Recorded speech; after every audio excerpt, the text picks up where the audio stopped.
Hello everyone, जय जगन्नाथ, राधे कृष्ण। हरे कृष्ण कृष्ण कृष्ण हरे हरे, हरे राम राम राम हरे हरे। राधे श्याम, राधा माधव राधा गोविंद। तो आज थी आमर अष्टप्रहरी, जोटा कि आम रोचु जो कलोनी। तो अष्टप्रहरी जेहेतु थी तो आम जाइलु अष्टप्रहरी देखापी। आठी सब एपटे अष्टप्रहरी माने हूँ मेला, माने अष्टप्रहरी बस माने मेला बसवाटा से कंपलसरी। तो ये बहुत सारा खाइबा थिला, फुचका गुपचुप कहतु आम खाइबा जमी आम अष्टप्रहरी खेचड़ी फेचड़ी दिया हुए। आमर तो अरुआ भात डालमा हुए आम अष्टप्रहरी, अन्य मान कथा कहीपरि। किंतु एठी थिला फ्राइड राइस, पनीर, आलूदम, ये सब पूरा टोटल प्योर भेज थिला। तो तापर आम खाई पार नु, कारण जेहेतु एकादशी थिला चाउल खाई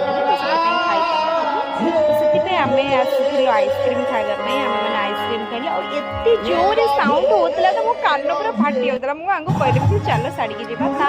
सोनार टॉयस खेला, सोना टॉयस खेल एत खुशी से देखते से केमती डांस करुचे।